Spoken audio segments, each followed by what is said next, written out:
It's live. We are live. And there should be a little lag time. It's live. We are live. Oh gosh. And there should be a little lag time. Can't be having that.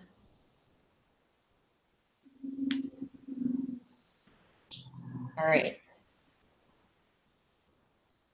Now, 5 people are watching. Okay, we're ready. Great. Here we go. Hi, everybody. Welcome to the Family Recovery Conference and our live session with Sam Bierman, the Executive Director at Maryland Addiction and Recovery Center. And he is going to be today talking to us about or presenting on reconstructing the family in treatment and recovery. And we are going to take your questions. So I will let Sam tell a little bit about himself. And I want to say thank you, Sam, for taking part of your Sunday today to spend with us. I know you have big plans today. So thank you for taking a little bit of time to talk to our families. Of course. Thanks again, Shelly. And what a wonderful event for everybody watching. I really hope you guys appreciate everything that Shelly's done in this incredible new idea to reach families all around the country that need some education and need this type of help. And so like Shelly said, my name is Sam Bierman. I am the Executive Director of Maryland Addiction Recovery Center. We are a long-term treatment program based in Towson, Maryland. And I am also a person in long-term recovery. I have been sober since January 31st of 2007. And so between my job and my personal life, pretty much everything that I do centers around treatment, recovery, and all that. So I could definitely answer all your questions from multiple different perspectives of somebody that's been through it, of somebody that's watched my family, how they've dealt with my addiction and my recovery. And as a professional in the field and somebody that, does this work on a day in, day out basis. I'm going to be referencing my slides throughout the presentation, and I am going to send all my slides to Shelly so that she can pass it out to you guys if you guys have any interest in seeing all the slides that I use today and that information. But I first wanted to start off by saying that I want to make this as engaging and as informal as possible for you guys. So if you have any questions during the presentation, feel free to send them and Shelly's going to relay them to me. And I'm happy to stop the presentation and address your questions, your concerns, or anything you guys may be thinking throughout this process. So today we're going to be talking about restructuring family dynamics in addiction treatment. And there are a number of philosophies and things that us at MARC take into account. So one of them is our most basic philosophy is that the family is the patient and the patient is the family. And one thing that we've known through years of research is that if you provide treatment simultaneously to the family as well as the loved one that's suffering, the results and the outcomes get exponentially better. And that if we educate families, if we provide them with resources, if we include them in the treatment process, and we get them on their own recovery path, parallel to the patient or your loved one's recovery path, that will increase outcomes exponentially. And so I want to start off with what is the importance of involving family in the treatment episode? So a lot of times when our patients come in, there is unresolved family of origin issues and multi-generational themes that play a central role in the relapse process. Family beliefs about addiction and recovery are often distorted based on what people have seen in the media, and education about the process can be life-saving. The addictive process will overwhelm the healthiest of families and create codependency, maladaptive behaviors, and put the whole family system at risk. The family's normal position is to protect, defend, and rescue their loved ones, which a lot of times, not all the time, but a lot of times can be counterintuitive to the recovery process. And the identified patient has a much greater chance of long-term recovery when the whole family is in recovery as well. So let's go back to the third point I made. The addictive process will overwhelm the healthiest of families and create codependency, maladaptive behaviors, and put the whole family system at risk. So what happens when your loved one is suffering in the household and their addiction, their substance use disorder is blooming? That illness is going to overwhelm the healthiest of households. So the way that I think about it is it creates like this black tarp over a household, right? Everybody from the siblings to the spouses to the parents, everybody gets sucked into that illness. It's almost completely unavoidable. And so what happens a lot of times, or traditionally, is that the family creates some sort of intervention. They hire an interventionist, or the law or the courts create their own intervention for the loved one, or there is a major medical event like an overdose or something that creates some sort of opportunity for an intervention. And all the focus gets on the loved one that's suffering, and they get sent off to treatment. Sometimes it's locally in an outpatient setting. Sometimes it's across the country in an inpatient setting. But that loved one gets focused on as the problem, and then they get removed from the household and they get sent off to treatment, right? That loved one gets all this attention. They get medical care and psychiatric care and counseling and self-help groups like Smart Recovery, 12 Steps, or whatever the case is. But what is going on with the family while that loved one is getting help? A lot of times it's not much. And so what has traditionally happened is that loved one goes across the country and they spend 28 days in a treatment center. Then they come back to that household. And nobody's really done a lot of work on that family, or sometimes any work on that family. And therefore, that family that hasn't done any work is now going to overwhelm their loved one that's trying to get better. And then this cycle will perpetuate itself until there's some sort of intervention, not just on the patient, not just on your loved one, but also on the family as well. And so that's one of the major things that I've seen in the patterned episodes from time to time over the years. Also, what we say, the family's normal position, just like any mother out there, any father out there, any spouse out there, your natural instinct is always going to be to protect and defend and rescue their loved ones. And a lot of times with this illness that's so complex and so progressive and chronic, that natural position can work against that loved one's recovery. And we see this a lot of times, and we'll get into this later in the presentation as well.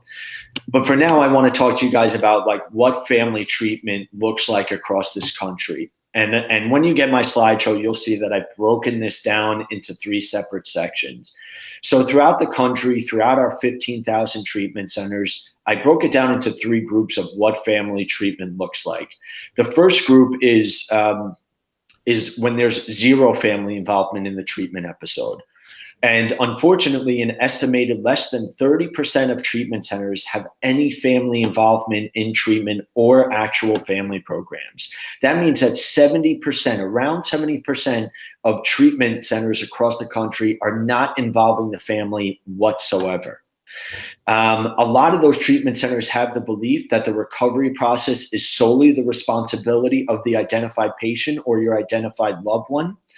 And a lot of times treatment centers don't do family work because reimbursement rates are low for family work from third-party payers. And sometimes there is no reimbursement at all for doing family therapy and family work.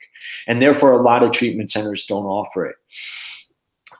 Treatment centers also a lot of times have the belief that getting the family involved is too difficult or too much work for the staff.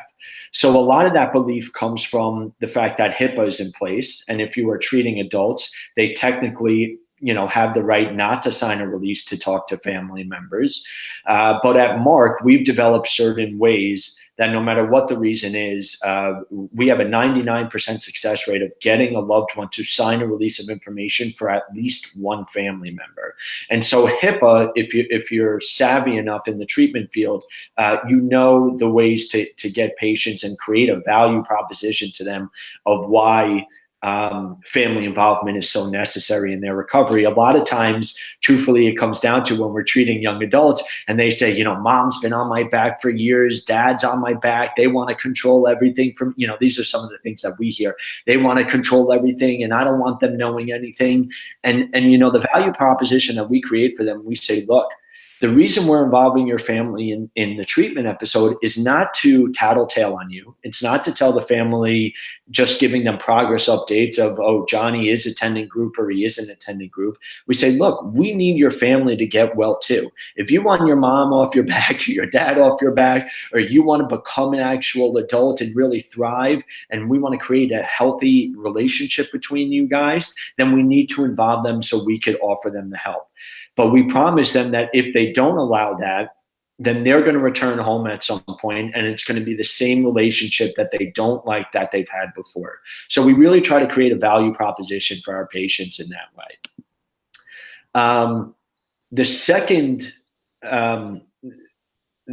second part that we put treatment programs in is treatment programs that have these family education programs.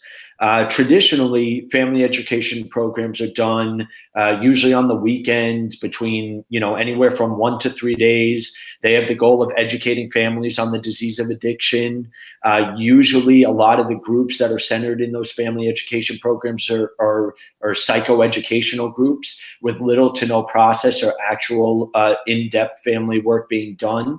Majority of education programs are conducted by part-time staff with little knowledge of the family system.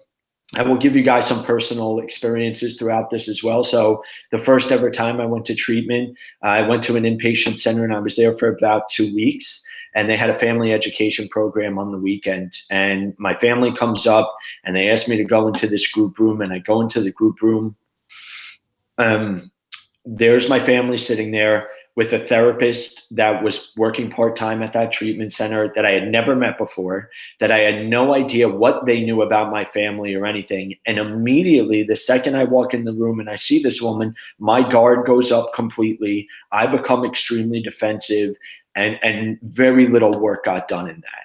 And that's what I'm talking about. So those are the typical family education programs, and usually the treatment centers that run those programs have minimal family involvement besides that 1 to 3 day family education program. So the third category I have is what I would call comprehensive family involvement programs. What these look like is that the family is involved throughout the entire treatment episode and continuum. So that's one way. So what we do at Mark is we start involving the family prior to their loved one coming into treatment. We establish a relationship with them. We set up expectations and guidelines for them of what they're going to be going through the treatment episode and what their loved one is going to be going through. And we start developing a rapport, what I like to call a therapeutic alliance with them. And what that does is it really sets the stage of the entire treatment episode from them, and it allows you to work a lot easier with them moving forward. The goal of a comprehensive family program is to educate, redirect, inform, process, and reconstruct the family system for the best desired outcomes. There are a lot of things that go into this. It's not just, individual family counseling, but family support groups, family process groups, alumni family buddies, and family recovery process. So I'll tell you a couple things that we do at Mark. We offer a free family support group that meets every Wednesday at our office. It's not just for parents of Mark patients, but it's open to the public. We do it in conjunction with the Karen Foundation. And it is not run by a clinician or a professional. It is a peer-to-peer, parent-to-parent support group. It's completely free and open to the public, and it is wildly successful. It allows families and parents to talk to people that are going through the same things as them, to people that have been through the things that they're going through right now years prior and how they've come out on the other side. And it's just a huge support to them. We also do alumni family buddies. So anytime a patient checks in with us, at Mark, we give the family a couple resources of alumni families that have been through our program that understand what to expect to lend them support. So what I'm getting at is this process for families has to be comprehensive and robust in nature. It takes a village, and it has to constitute a multiple array of factors of support. It can't just be, family counseling once in a while. It has to incorporate family support groups, alumni buddies, family process groups, individual family counseling, support groups for themselves like Al-Anon or Nar-Anon and stuff like that. So it has to incorporate a lot. There is also this idea of restructuring family dynamics and roles from a dependent position to an interdependent position. So about 70% of everybody that enters treatment these days is a young adult, and we define a young adult between 18 to 35, because a lot of 35-year-olds are still young adults sometimes. And so what we look at is, when families and loved ones come in, especially within that age range, they have a major dependency on each other, right? The loved one has this major dependency on the family, a lot of times for financial support, for emotional support, for a lot of different things. And a lot of times the illness has overwhelmed the family so much that the family is so dependent on their loved one and what's going on with them. Where are they? How are they doing? And all of that different type of stuff. And so a big part of restructuring a family during the treatment process is moving them from that very dependent position to an interdependent position. And Shelley and I were talking before this started, and we were saying how families can either be these huge assets to their loved one's recovery, or they could be these huge barriers. And usually what I see from no fault of their own is that if a treatment provider, an interventionist, whatever their point of contact is throughout this process, is not providing them with the proper education, then they're usually going to be big barriers to their loved one's recovery. But if we can shift them into their own recovery, on their own recovery process, then they could be these huge assets to their loved one's recovery. And we'll get into more of that later in the presentation as well. I have a list of some examples of best practices of treating family systems. So look for treatment centers that engage the family before the treatment process begins and works with the family throughout the entire stay. Separating the recovery process from the identified patient and the family members. Family members need to be on their own recovery process. So this is a really, really big one. What we've seen work best is when the family and the identified patient or your loved one is on a paralleled recovery process, and they are walking side by side, almost independently, on their own recovery process. And that's what we strive for. When the family is doing their own things for recovery, when they're doing their own healing, when they're seeing their own therapist, going to their own self-support groups, reaching out to other family members to guide them through the process, as well as the loved one going through their recovery process, that's when we see the best results. And a big part of that is that any family member that has a loved one going through this, it is so easy for them to lose their own sanity through this process. It is so easy to get sucked into the illness. Like we said, addiction is a family disease. The family is the patient, and the patient is the family. And any family knows that's been through this, it affects them so much. And so it's so easy for them to get sucked into the addiction, to the disease as well, and for them to lose their sanity throughout this process. On the flip side, through these tools, they are able to keep their sanity through this process, and therefore, sorry, that's my dog. And therefore, they're able to really become a huge asset to their recovery. And so that's what we are really striving for, is for them to be this huge asset to their loved one's recovery. Hold on, let me go.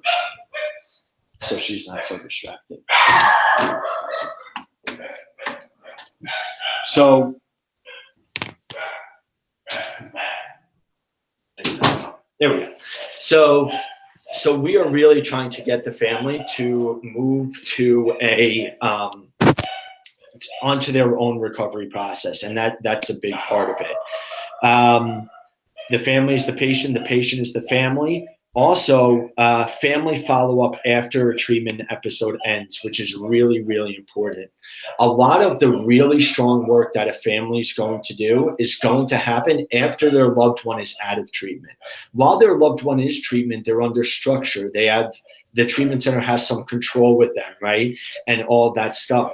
But what happens when that loved one leaves the treatment center and they're in a sober living, or they're back home, or they go back to college, or they're back in the workforce, or whatever the case is, and crisis hits, whether their loved one relapses, whether they're just going through a hard time, whether, when the loved one takes a couple steps back, how the family reacts and what they do with that makes a world of difference of getting their loved one back on track as well. So we're going to talk a little bit about that as well. There is one program in the country that I was a part of for a long time that has a wonderful program that's called residential family restructuring, where the family is actually invited into the treatment setting with their loved one, and they live together, and they're in treatment with them, usually for anywhere from 1 week to 3 weeks at a time. And this way, the treatment team is able to witness family dynamics and reconstruct that family in real time. It's a wonderful program offered at this treatment center called Karen Renaissance. And it's just proven these incredible results where you could have the family together walking through the treatment process together, and the treatment team is able to kind of reconstruct and work with the family and the patient at the same time. It's really incredible. So while your loved one is in treatment, how do we reconstruct family dynamics? Recovery for families often means going against one's own instincts in order to allow their loved one to experience the natural consequences of their behavior. This is a really big one. So one of the things that I've seen families do time and time again, and this is this very thin gray area, very thin line between rescuing your loved one and allowing them to see their natural consequences that can affect their behavior and create change for them. So I'll give you some examples. So one time I had a young man that went out with his sponsor, and they went swimming in a lake they weren't supposed to be swimming in. And he was in treatment at this time, and the park ranger caught them and gave this young man a citation. I think it was $30 for swimming in the lake. So on the next family call, our therapist informed the family of this $30, and the family's initial reaction was to pay the fine for the young man. Our advice and our reaction was to have the young man find a sober support, find some extra work to raise the $30 for himself, and pay the fine himself. Now, it would have been, the family was extremely anxious about, well, what if he doesn't do that? What happens with the fine then? And all the consequences that may come if he does not do that. And our philosophy was the upside outweighs the downside so much. If he doesn't pay the fine in the time that he's supposed to and make the money that he's supposed to, then, the park ranger will give him another fine or up it to $50 instead of $30.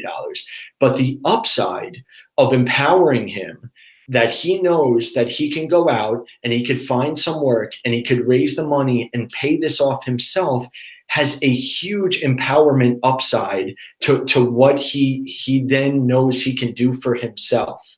And so we always think those types of upsides outweigh the negative of if he doesn't raise the money and pay the fine, that the upside, especially for a young adult, that they can take care of their little problems like this themselves without going to mom or dad or a spouse or leaning on somebody else so much, has this huge value to it. Huge. And so that's one of the things we're talking about.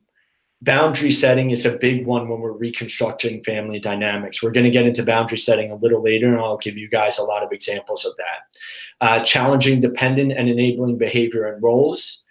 Educating families that they did not cause the addiction, but their actions and behaviors can create barriers to recovery. redefining roles in the family system, communication styles and boundaries, and identifying strengths and competencies of families in order to help them confront the issues that serve as obstacles to their recovery. And now that my dog has calmed down, I'm going to go back into the other room. And hopefully she won't be barking anymore. So from that list, there is a couple really important topics there. So boundaries. Setting boundaries, what it really means is, this is my definition, that I will respect and protect myself from inappropriate or harmful behavior, right? And so I know a lot of parents go through this, that when they have not set boundaries with their loved ones with an addiction, they've put themselves at risk for certain things, put themselves in harmful, possibly detrimental situations, and they've exhibited behaviors in themselves that they don't normally recognize. And so the definition of a boundary is meaning that I will respect and protect myself from inappropriate behavior. So here are the guidelines for boundary setting. The purpose of setting a boundary is to take care of yourself. It is not to punish or be punitive to your loved one at all. It is not to give them a consequence. It is to protect yourself so that you can keep your own sanity and you can stay healthy. It is not meant to be punitive or punishable at all. Set limits that you are going to follow through with. One of the major things I see families do is they set limits that they're not willing to follow through with. And if that happens, and if they set a limit and they say, if you drive drunk one more time, John, we're taking your keys from you. And John drives drunk one more time, family catches him, and you don't take his keys, that's more detrimental than setting any type of boundary. So we always start with setting small boundaries. The big thing also is, do not set boundaries to manipulate your loved ones. That is not what you want to do. So if you are setting a boundary, a lot of times the boundaries are set to try to get your loved one to do something that you're trying to get your way with them, I guess.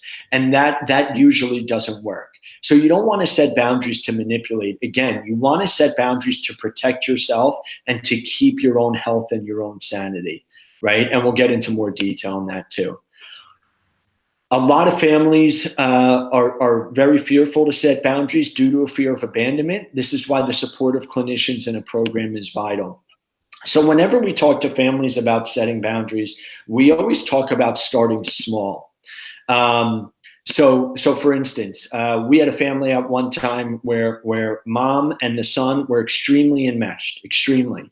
And he was, I think, around 24, 25 years old, living with mom and coming to our outpatient program. And we noticed every day that he would come into our outpatient program and he would have this amazingly well-packed lunch. And we would ask him, we'd say, who packed your lunch? And he would say, my mom makes my lunch every day. Now he's 24, 25 years old. And so when we were trying to set boundaries with the family, or have the family set boundaries with their loved one, this was something that was very easy for us to start in. Mom, first boundary, do you have time to make your son lunch in the morning? No, I don't. Then stop doing it. And we would say to her, is he capable of making his own lunch? Absolutely. Is there a big downside for him if you stop making his lunch and he doesn't? No, he'll figure out a way to eat, So that's a small boundary that you want to start with. You don't want to start with these huge boundaries of kicking your loved one out of the house or something like that. If you start with those huge boundaries, they're really, really difficult to follow through, and they're not going to get you the desired impact because your loved one is not going to believe you. You want to start with small, very measurable, very easy to do boundaries. Make your bed in the morning. I'm not making your bed for you anymore. You're going to make your bed for you. Those are the types of boundaries that you want to start with. I'm not making you lunch anymore. You're more than capable of making a PB&J every morning. So go make your PB&J. And if you don't, you'll figure out a way to eat, So those are the small boundaries. And then you could build up to the bigger boundaries. Some other definitions of boundaries is something that sets a border or a limit. You could set a boundary physically, emotionally, intellectually, or with spiritual space. Boundaries can be unspoken or spoken, and boundaries are a way, again, to protect yourself. And a couple of guidelines when you are setting boundaries: make sure you're being very specific, make sure they're reasonable and they're not out of reach, make sure to enforce them, and make them natural and logical. A lot of times I see families set boundaries that are not so much natural and logical. If you don't make your bed this morning, I'm taking your car from you. That is not a real logical boundary to set. That's also a punitive boundary, which is what we spoke about not doing. Make the boundaries to support yourself. If you don't have time to make your 25-year-old son lunch in the morning, or make his bed or clean up after himself, then don't do it, and that's your boundary. One of the boundaries, just for me, that I've set with my family, my dad calls me every day, and my family would call me at work every single day, constantly. They would check up on me, see how I'm doing. They wouldn't really say much. And I'd be like, this is a huge distraction to my day. So I told my dad, I said, Dad, if you call me during work, I'm not going to pick up the phone, and I'll call you back later. And his reaction was, very emotional. Well, how am I going to know how you're doing? I said, well, I'll call you back later and then you'll know how I'm doing. And obviously this is, a product of my addiction in his life for all those years. But I set that boundary. And for the first couple of weeks after me setting that boundary of not picking up the phone during work for my family, they called every day anyway, and they didn't listen to it. And then what would happen after time is that I kept the boundary in place, and I would call them back after work, or I'd call them the next day when I had some time or whatever it was, and their anxiety would lessen significantly. And then they wouldn't feel the need to call me every day, because they knew that I would be called. They knew, because of my actions, my consistent actions, that I'd be calling them back after work, or that I'd be calling them the next day when I had time. And they didn't feel so anxious anymore to speak to me every day the second they felt the need to speak to me. And that's kind of how boundaries are supposed to work, right? So that is, just to repeat a little bit, when you're creating boundaries, be specific, be reasonable, make sure you're willing to enforce them, and make them natural and logical. There are vital boundaries that I always tell families, especially with loved ones with addiction and mental health issues, that I really believe are extremely important. So I'm going to run down some of them for you guys right now. This is the family speaking to their loved one. I will not allow you to physically or verbally abuse me or the family. I will not knowingly believe or support your lies. I will not allow your active addiction or addictive behaviors in my home.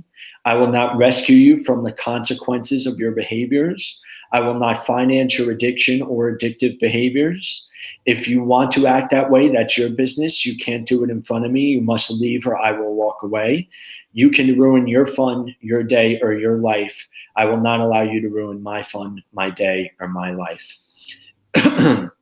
I cannot tell you how many times I've had families lie to me to try to protect their loved ones. Sometimes I would call a dad and I would say, hey, Johnny didn't show up to group today. Do you know where he is? And they would say, oh, he's really sick. He's this, that, and the other. And then Johnny would come in the next day and I'd say, hey, Johnny, how you feeling? And he'd say, oh, I'm feeling fine. I just overslept yesterday. And that sets a horrible message for your loved one. One, it sets the message that you're willing to hold their secrets and you're willing to hold their lies, which is a really confusing message, especially for a young adult. And it allows them to keep lying, keep manipulating, and keep exhibiting their behaviors, and them in their mind justifying it and rationalizing it and thinking it's perfectly okay, right? There are a lot of times where I've seen families as well take a lot of abusive behaviors from their loved ones. And it's a ridiculously sad thing to watch, because you guys as families, you're in such a difficult position, right? And you don't know what to do a lot of the times, which is why this education is so important. But again, the idea of boundaries and these things is to protect yourself, is to make sure that you are keeping your own sanity throughout your loved one's addiction and their recovery, so that you can be an asset to them instead of being a barrier to them. When our families lie and they do those things, it's it's a result of your own anxiety. And I understand why you guys are doing it, but it's really setting up barriers for your loved one to get well. So another big thing that I want to talk about, and I know enabling can be kind of this ugly word, but we look at enabling versus empowering. And what we want to do, especially with our young adults, is we want to empower them, right? There's very little things that we could do that is going to have a greater change on them than to really empower them to their full potential and to who they really are, to separate themselves from the disease of addiction. And so we define enabling as doing for others what they can do for themselves. And we define empowering as encouraging and guiding others so they have the power over their own decisions. So we look at enabling as fixing your loved one's problems for them, protecting them from consequences, carrying and taking on their feelings as your own feelings, trying to control situations they're in, rescuing them, not listening to them, doing stuff for them, and it creates this very dependence and caretaker role for them. And empowering we define as showing empathy, listening without reacting, encouraging them, sharing your wisdom and your experience with them, confronting situations, guiding them, supporting them, and that way you turn into this caregiver, right? And so what we look at a lot of times, I'll give you a good example. So we have a lot of families that their kids want to go back to college at points. And we see families a lot of times, the difference between enabling and empowering is a family member filling out a college application for their loved one versus sitting down with your loved one and guiding them through that college application and supporting them filling it out for themselves. That to me is a great example of the difference between enabling or rescuing and empowering. Like I said, you want to empower your loved ones. You want to show them with your guidance and with your love and with your support that they can do these things, that they can fill out college applications, that they can get back into school, that they can stay sober, that they can live this great life in recovery and all these things. You don't want to do it for them, because if you do it for them, they're not learning or taking in anything. They're just recreating that dependent position on you for you to do it for them. Same thing with the lunch, right? We all know a lot of 25-year-olds can make their own lunch. You guys doing it for them creates this idea in their head that they don't have to do it. I've seen a lot of families or a lot of loved ones come to me, and when they come to me, I say, what is your living situation like? What are you doing? Well, I'm living at mom and dad's. How are you paying your bills? Well, mom and dad are paying my bills. Do you have a car? I do have a car. Do you pay for your car, your gas, your car insurance, anything that goes into? No, mom and dad do. Well, where do you live in there? Well, I live in the basement and I play video games all day and I smoke pot and I do drugs and all that stuff. And I say to that family, I look at them and I say, what motivation does your loved one have to actually get sober?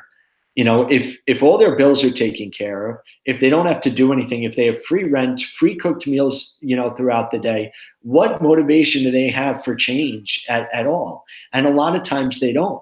So those small, and again, in that situation, I don't want a family running in there and being like, all right, everything's cut off. You're out of the house. You're an adult. You need to be on your own. That's not the effective way to do it. The effective way to do it is to set those small boundaries first. Okay, from here on out, we're not making you dinner anymore or buying your groceries. You need to buy your own groceries. You need to make your own dinner. Okay, from here on out, you're responsible for your gas payments, not ours.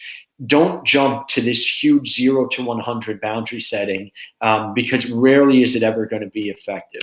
So again, enabling is doing for others what they can do for themselves, and empowering is encouraging and guiding others so they have the power over their own decision making, right? And that's what we want to do.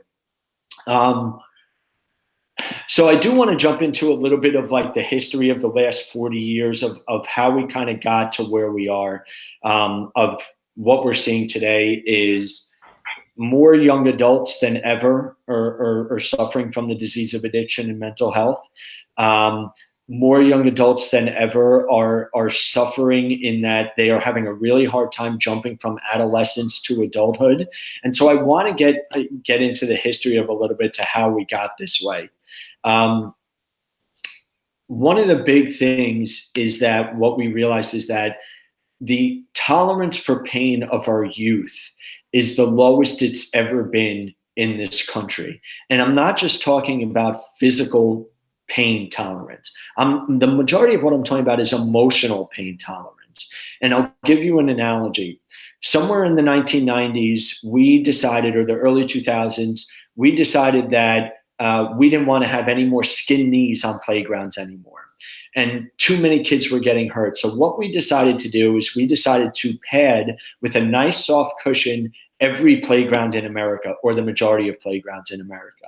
And so what we did, the unintentional consequences of that is we took away the ability for our kids to develop a physical pain tolerance. So when I'm a kid, and I go on the playground in the hard black asphalt as a kid, and I'm running around with my friends, and I trip and I fall and I scrape my knee. Even though I cry and it hurts, that pain is good for me. It is good to build my character for me to feel that pain, brush myself off, stand up, wipe my tears off, and go along playing with my friends. That is how our youth builds pain tolerance, not just physically, but emotionally as well. And so what we decided to do with padding those playgrounds is we decided also to create this very nice, soft Tempur-Pedic mattress and put them under our kids anytime they fall so that they're not feeling any pain. And what that did was, it happened to me. So this is personal experience as well. And this is not a knock on parenting or the way you guys are parenting or the way we're parenting. It's a societal movement that shifted, 20, 30 years ago. And so when we decided to pad all our playgrounds and do all that stuff, our adolescents, when they were adolescents, and then we decided to launch them into adulthood, whether they went from, into college or into the workforce or into the armed forces or whatever their path was, they were not ready to deal with life on life's terms. They were not ready to deal with heartbreak. They were not ready to deal with, pain. They were not ready to deal with all the stuff that happens, good and bad, in life that are natural things that happen.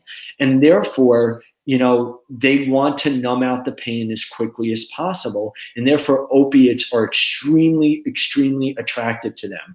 The feeling that you get from opiates, the euphoria that you get, numbs and takes away all that pain that they are not used to experiencing. And so a big part of what we are trying to shift back to is allowing our young adults, our adolescents, our kids to develop when they're young this tolerance to pain, so that when they get older and a girl breaks their heart for the first time, or somebody passes away close to them, or tragedy strikes, they have a much more tolerance to deal with that type of pain, instead of what they do now is they turn and run immediately to numb out their pain, right? So that's one of them. Average age children leave a home. There is now more than ever a financial reason of why children are staying in the home longer and longer. But if you look at the average age in 1970 that a child left the home, it was 18 and a half. Today it's 26. And so we have to look at that objectively and say, well, why is that? Sure, there is something to be said for the economy, right? If you're staying in the home to take care of your sick parents, or you just can't afford to move out, or your family needs your financial support there, totally get it. It happens. But overall, that is not the main reason for that increased age difference, right? And so, like I said before, a lot of kids don't have the motivation to leave the home because everything is being provided for them, right? And they don't have the motivation to do it because they're like, okay, well, if I'm going to move out and I have to pay my own rent and my own car bills and all that stuff, and the world is I don't want to struggle. It used to be when my dad turned 18 and he left the home, he was ecstatic to leave the home, right? His parents said to him, hey, we raised you for 18 years. We provided for you for 18 years. Get out of here. We want our lives back. Bye, right? And my dad said, great. Why do I want to be living with my parents anyway? I want to go to college. I want to move to California. I want to do all these things that life has to offer me. I want to get out of here and explore life. And that's what he did.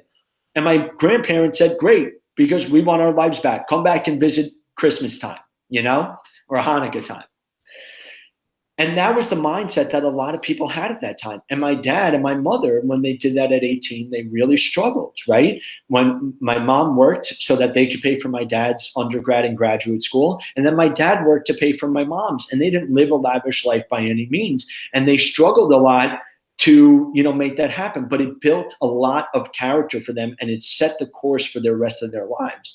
Our young adults, and I'm guilty of this too, when I was 18, 19 years old, I didn't want to struggle. I wanted to be provided for. I wanted to make six figures at 20 years old the second I got out of college. I thought I deserved it. I thought I earned it. But that's really not the course of adult life. It is good, to move into a small apartment, right? To provide for yourself, because the empowerment that my mother and father got by working really hard and providing for themselves, as small and minuscule as it may have been, even though they may have had to eat pasta dinners for, a month straight, because that's all they could afford, that built a ton of character for them. And that struggle built up their pain tolerance, so that later in life, when they had a lot of pain for certain things, they knew much better how to deal with it, and they had a tolerance for it. And so that's a big piece of what our young adults are missing these days. The other piece that we look at also is the instant gratification that our young people get in the digital age. And I'm sure all of you guys are all too familiar with this. With our kids and the young adults are growing up in this digital age where information is at their fingertips, they don't want to wait for anything. When I was a kid and we were riding along in the car with my dad and I asked him a question that he didn't know, I had to wait until I got home, opened up an Encyclopedia Britannica, looked through thousands of pages of stuff to find the answer that I wanted. And that was the effort that I had to make to find out an answer to my question that my family may not have known. Today, if you ask a question to your mom and dad riding along in the car and they don't know the answer, what do? They just Google it and they get the answer immediately. And that type of instant gratification, I think, has really negatively impacted and negatively affected our kids. And so they expect so much more, so much quicker these days because of that instant gratification, right? And they just look at delayed gratification. Again, they don't have the tolerance to wait for information. The other thing we have to look at as, before the internet, before the digital age of instant gratification, where would a child get the majority of information from that they're absorbing, right? When I was a kid, 90% of all information that I was receiving was from my family and my teachers. That was it. And then the other 10% was coming from my goofy friends that were telling me whatever. Now it's the opposite. 80 to 90% of all information that kids are retaining is from digital, is from social media, is from TV, is from Google, is from Facebook, is from Twitter. And then only 10 to 20% of the information that they're absorbing is from family and teachers. And so that's why it's so difficult to look at this, because the information that they're absorbing is not coming from their major influences in their life anymore. It's coming from the Twitter that Rihanna sends out on a daily basis, right? And that's what's cool to them. It's not coming from mom and dad in the family unit. It's not coming from school anymore. It's coming from the digital age. And that's a big reason we're going through this opioid epidemic as well. Depletion of tolerance and patience and waiting for results. And I also think the pressure to succeed for our young adult and adolescent population and the keeping up with the Joneses mentality puts this huge amount of pressure on them. I have to get into the best school. I can't get 1B. I can't fail. I have to be perfect. My looks have to be perfect. My social media has to be perfect. My grades have to be perfect. The college I go to has to be perfect. My travels around the world have to be perfect. They have this intuitive this major feeling internally that they're not allowed to fail. And what do we know about failing or making mistakes? Number one, it is a natural part of life. Number two, some of our greatest accomplishments have come after our biggest failures and our biggest mistakes as adults. That's how we thrive, right? We fall down, we learn from our mistakes, we look at them, we get back on the horse, and then we ride even better than we did before. And right now, a lot of our kids are not feeling like they can make mistakes. And we have to allow them to make certain mistakes. We have to allow them to have a little bit of leeway there to fall down, to skin their knee, to feel the pain, to pick themselves back up and go around, having a great time. It was interesting. I went trick-or-treating last week with a couple of my friends that have a bunch of kids, and they were like, all right, we're going to start at 6 p.m. And I said, wow, that seems kind of early. And I didn't say anything, and I went along with them. And by 7:30, everybody was done trick-or-treating. All the kids were inside their homes eating their candy and all this stuff. And I thought to myself, I said, it's interesting. I thought about, I called my dad at one point. I said, Dad, do you remember me trick-or-treating from 6 to 7:30 p.m.? He said, no, you guys were out till 8, 9, 10 p.m. And I said, well, it's interesting. All the kids these days, they're inside by 7:30 p.m. And my dad's take was, parents are scared, and we're all scared that if they stay out late and all that stuff, that it's going to be dark. But I just thought to myself, kind of the joy in that has kind of gone by the wayside a little bit, and allowing that. And it's really sad that we live in a society that we have to, our kids can't go trick-or-treating past dark out. That was one of the best nights of the year. But I also think about too, when my mom and dad knew it was a good day for me outside playing, is I would come home, my jeans would be ripped, I would have, green, grass stains all over my clothes, I'd be sweating profusely, my hair would be a mess, and I would walk in and my mom would say, looks like you had an amazing day, and I would, right? And we see a lot of kids these days that are like, they come home like that, or they don't even get the chance to go out and play like that. And it's really sad. My childhood was spent outside so much, and part of the digital age is kids are staying inside a lot. So it's one of the things that we look at about why there's this huge epidemic these days as well. So after reconstructing some family dynamics in treatment, what should the results look like for the patient and for the family? Getting back to this, the patient should, or your loved one should, repeatedly experience firm boundaries set by the family, friends, peers, and the treatment team. The disillusion of rescue fantasies take form. The family begins to experience their own strengths and weaknesses rather than those of their loved one. The family becomes oriented to their own family system and internal regulators. This is painful at first, but anxiety reducing and sobering. The family is now able to build a stable and functional self-identity within their own system, which enhances feelings of positive regard, self-worth, and genuine acceptance over the recovery process. The entire family system is able to lift each other up on their own recovery process and support each other throughout life without sacrificing each other's sanity. And those are the main results. And in closing, I want to give you guys a little personal example. I'm from New York originally, and about 5-6 years ago, I went to New York with my family, and my dad and I went to the Knicks game, the basketball game. And after the Knicks game, we went to meet my stepmother, my sister, and a couple other families for dinner. And we get to the restaurant, everybody sits down, and the waiter messed up our order. So he comes over to the table we're sitting at, and he says, hey guys, I'm really sorry, but I'm going to make it up to you. And the way I'm going to make it up to you is I'm going to buy you guys a round of drinks for messing up your order. And so he starts around the table, and everybody orders an alcoholic beverage. My family knows they could drink in front of me. And he gets to me, and I said, no, thank you. Appreciate it. I'll just have a club soda. And he looks at me and goes, are you sure? And I said, yes, I'm sure. I'm just going to have a club soda. And I'm, 5, 6, 7 years sober at the time. And so he comes back with the round of drinks, and he passes around everybody's drink, and he puts an alcoholic drink right in front of me. And he said, I brought you this drink just in case you changed your mind. And I'm sitting there, my anxiety is not raised at all. I'm cool as a cucumber. But my father, I've never seen a 60-year-old man react so fast. And he reaches across the table, he grabs the drink, and he starts cursing at the waiter, and he causes this big scene. And I felt really bad for him at that time, because it was the difference that the reason my anxiety was so low and his was so high is because I was given a ton of help and he was never given the education help that he needed to help himself recover from my addiction. Right. And it's really sad that happened.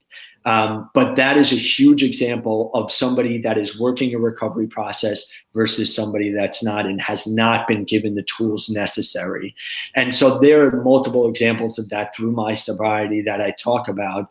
But one of the reasons I'm so passionate about family work is because my family did not get offered and get the help that they needed to help them recover from my addiction. And so that's why I'm so passionate about it. And I'll definitely be happy to stick around and answer any questions you may have. But thank you guys so much for listening. And I greatly appreciate your attention. That was incredible. Incredible. I've been wrapped the whole time listening. And I think it's so important that you hit that point of how family members, not just your family, but and by no intention, but just that the disease traumatizes the family, and the family needs proper care and treatment for that trauma, or else they're going to continue to experience it if it isn't addressed, and if they aren't taught what it feels like and when it's rising, because obviously your dad was in a trauma response. Absolutely. And if he had gotten the proper care and treatment, or was even offered the proper care and treatment, then he may have felt completely differently in that moment, and that may not have been triggered. And that's something that we're both passionate about, is getting families the proper education, the right information, and offering the tools, what the tool chest looks like, because as a mom, and we've had discussions about this, I didn't know what I did not know. And I didn't realize how much care I really needed. And, but I was able to access it because I kept asking about it. But that's my nature. I see a lot of family members who are just, waiting for their person to come out of treatment, but they're still in their trauma response from the addiction. Absolutely. Yeah. There was some things that you said that I thought were so important. Number one, the family gets overwhelmed by the disease. And I think I've called it like they fall under the spell, but you do get overwhelmed and you're operating in this pattern. And until somebody disrupts the pattern with you, like has your intervention, then you don't really know that you have to change, or that you're in the spin of the whole thing. Yeah, so many families have the response of, well, why do I need to get help? I'm not using drugs, they're using drugs. I'm not overdosing, they're overdosing. Yeah. Why do I need that help? And, it's the same thing with addiction that the patient goes through. They get overwhelmed, the illness grabs a hold of them, and they get blinded, right? It's the same thing. It's the same denial that your loved one has that families have as well. When you're saying, John, you need to get help. You need to get help. You're doing this. And to you, it's clear as day, right? They're using drugs. Their life's a mess. And they're saying, oh, I don't need any help. What are you talking about, right? That denial phase. And the families go through that too a lot of times, right? And they can't see it because they're in it themselves so much of, hey guys, you really need to go to Al-Anon. You really need some family support. I could hook you up with some really great parents that have been through this before, blah, blah, blah. And they're saying, I don't understand why I need any of that. My son is suffering. I'm not suffering. Yeah, there's nothing wrong here. I'm just trying to fix my child. Exactly. I'm trying to fix my child. that doesn't always work out so well if you don't get the help that you need. And we can take questions, but we're both pretty new at this live thing. So if you're watching and you want to type a question into the chat window, we should be able to see it. And if not, then you can email me questions, or I could probably pop it up on Facebook. But we are here for a few more minutes if you want to send a question in the chat box, and I'll look on my handy dandy phone here to see if they're coming in a different way.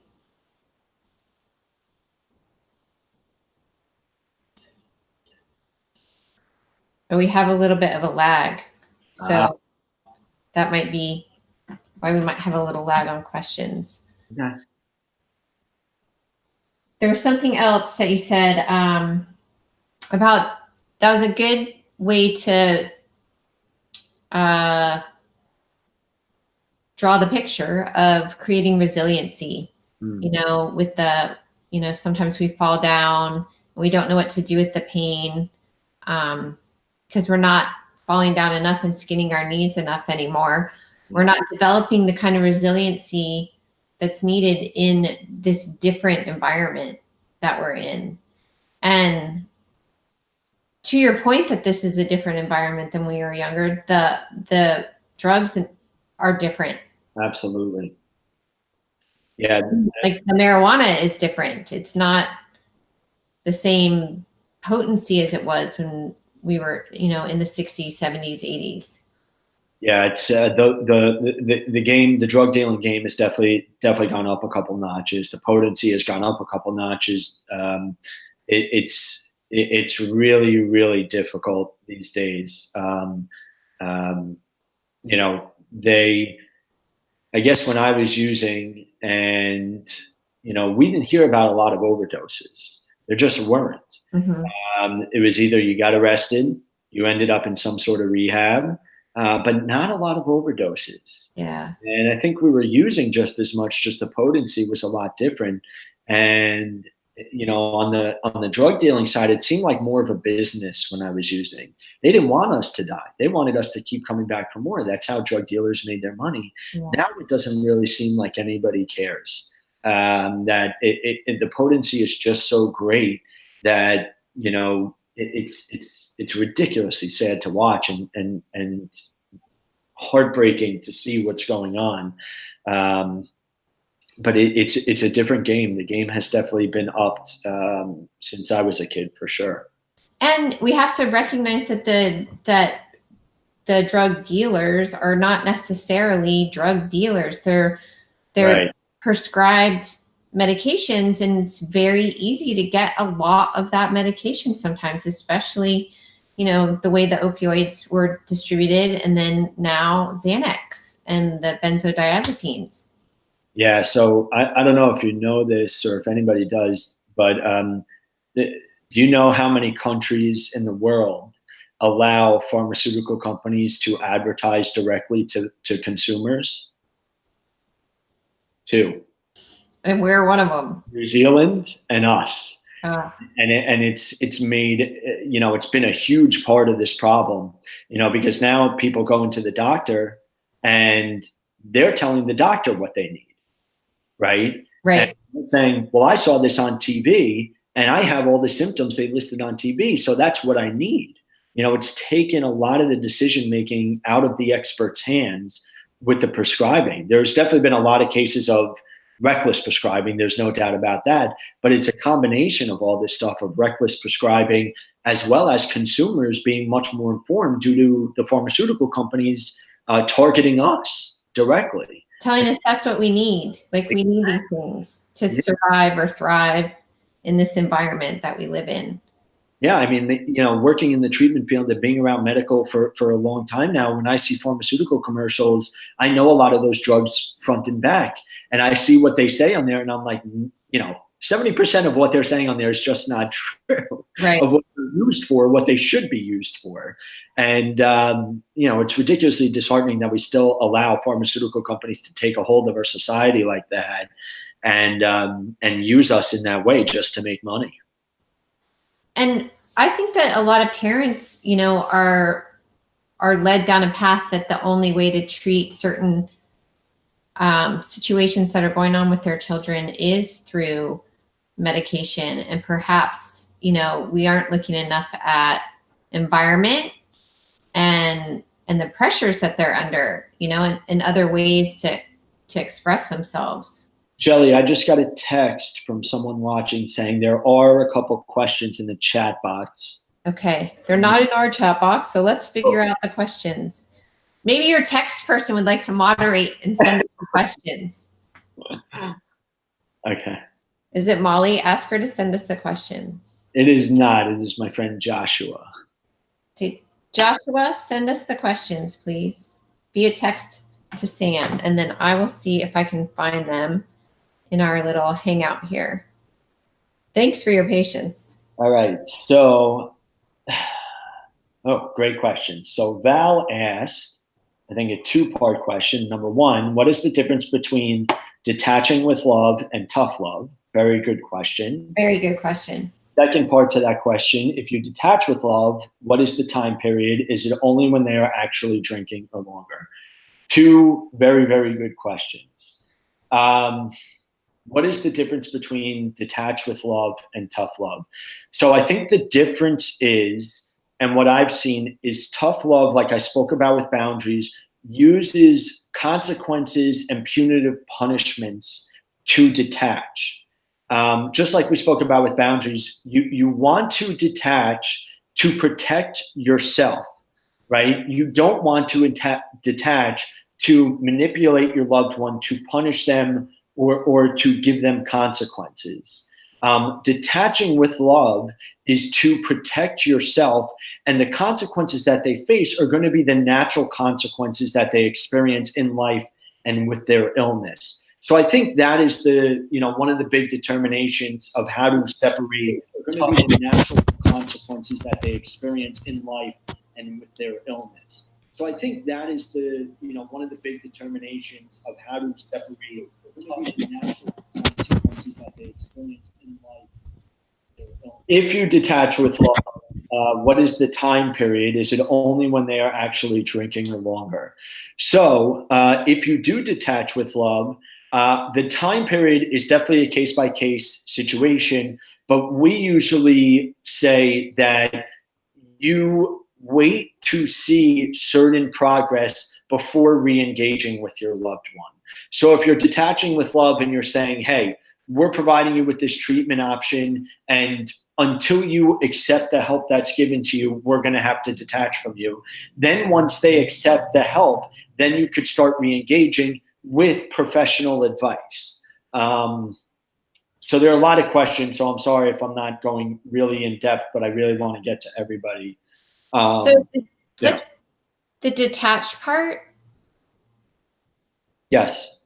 There's a difference between detach and disconnect. Sure.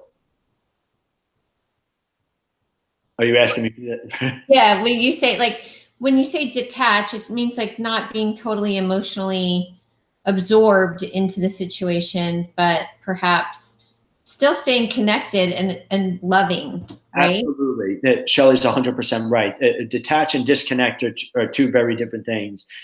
Detaching is removing yourself from the situation to protect yourself and not engaging in the same behaviors you normally would.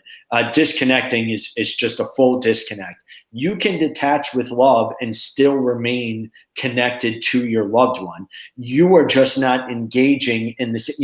Detaching is if your loved one used to call you and say, hey, mom, I'm out of money. Can you please wire me $50? And you used to wire $50 every time, you could detach and say, hey, honey, I'm not wiring you any money anymore. But you could still connect with them and respond to them and say, if you need this $50 for drugs, I'm definitely not wiring it to you. Or if you send me what you're using the money for, maybe I'll consider it. It's not a full disconnect. You could still talk to them. And I love you. Perhaps if you're hungry, you can come eat, you know what I mean? But not necessarily, because I think families get confused by the language. And so they think detach means put them out of their life. Yep. But the way to draw them into treatment is to keep them connected to you while you're working your recovery. You can influence them and kind of draw them into your recovery.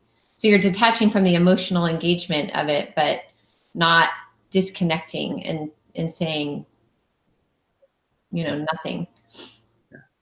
Another question from Christopher. Do you have any examples of how to advocate for more family treatment if it doesn't exist in your community? Again, that's a great question, and we are really working on, one of the I think the big points of this conference is to engage people to start advocating for more family treatment in their community. Besides going to Al-Anon, Nar-Anon, and some other family support groups that are widely accessible, usually throughout the country, there are family advocacy groups that create their own family support groups. There are grief and loss family support groups called GRASP that have a model of how to run those groups. The support group that is run out of our office, the family support group, also has a model that anybody can follow that is pretty much open to the public, that you guys can contact me afterwards, and I'm more than happy to help you out start something like that. But there are a couple of models that are utilized throughout the country that have kind of set ways and formats to start family support groups for loved ones dealing with addiction that you could definitely model after. I don't have all the resources handy, but you could definitely get my email from Shelly, and I'm happy to connect you. And I know Shelly probably has an answer to that question as well. I do. We do have Pam Lanhart with Thrive Family Support, who runs a family support group. She's one of the speakers, and you can connect with her via the her talk or via the website. And then we also have recovery coaching. We have Bev Buncher is speaking on family recovery coaching process, and she has she has groups for families as well, and there are also some online groups. So those are two resources that you can access from this particular conference. Great, thank you, Shelly. Let's get to Josh, who asked, how have you seen families benefit from the ability to connect in group with other families who struggle? Great question again. So what I've seen, similar to the camaraderie that people in recovery have with each other, families can create their own camaraderie. And what I've seen is families have the same influence on other families that my sponsor had on me that had been there before. They give me hope. I've seen a lot of families that once didn't have hope gain a lot of hope. Seeing that someone like Shelly or other families that have recovery loved ones have been through the same things that they've been through. It's also decreased stigma significantly. So much of addiction is this isolating illness, not just for the identified patient, but for the family as well. And when the family knows, and a lot of families keep it a secret within their own family. And when they meet other families, other parents, other loved ones that have been through what they're going through with their loved ones, it gives them this huge amount of hope and faith and connection that they're not the only family that suffers with this, that they could speak openly about this, that they could express themselves, that they could struggle and all that stuff. So it has this incredible benefit for families to connect with other families, very similar to the benefit that recovering addicts and alcoholics have when they meet other people in recovery. It's just like that common bond of that you've been through the same trauma, you've been through the same struggles, and then you can connect with somebody that has been through that. It's unparalleled. Thank you. Thank you so much, Sam. I know that we have just a couple minutes left. There was one question that you might be able to ask pretty quickly before we wrap up by 12:15. It is from Michelle, and she asked, what are the top 3 things family can do to support their loved ones once their loved one finishes treatment? So if you could do a 1, 2, 3, and then I'll add some comments in there after we're done. So I still think the biggest thing is the family. The best thing they could do to support their loved one is making sure the family is getting their own help as well. Making sure that you are in your own therapy or going to Al-Anon or speaking to other families that have been through this, going to your support groups, making sure that you are staying well. That is the number one biggest thing. The second biggest thing, I think, as we spoke about, is allowing your loved one to guide themselves in their own recovery. And you don't need to be so involved in their recovery. You can definitely ask them questions. You could find out some information, but I see a lot of families like driving their loved ones to meetings when they get out of treatment and stuff like that. Keep your own sanity. So number two would be allowing them to recover and find their own way in recovery without you doing it for them. And number three, stay educated. Make sure you know signs and symptoms to look for. Make sure you stay educated with all the latest trends and everything that's going on in the recovery world, so that you can best support them when something happens or if you need the support. That's a great answer. And we do have a really powerful talk by Lauren and Keegan Wicks, who are a mother-son duo that are in the conference, and they can really go a little bit deeper. They do go deeper into that question in their talk. So Michelle, I hope you'll take some time to watch that one. Thank you guys, all of you, for being with us today. We are going to pop this recording up later once it loads. And I want to thank you, Sam, and everybody at Mark, who's been so supportive of the Family Recovery Conference. And I want to let you go because I know where you're going. Thank you, guys. Bye. All right. Bye. Thanks, everybody, for being here today for Reconstructing the Family in Recovery. We're going to share this recording with you. If you want to check back, feel free to send us questions on the Facebook page, the Family Recovery Conference Facebook page, and we'll answer your questions we can contact and get you in touch with, get you answers from all of our great speakers. So have a great Sunday, and we'll see you at our next live.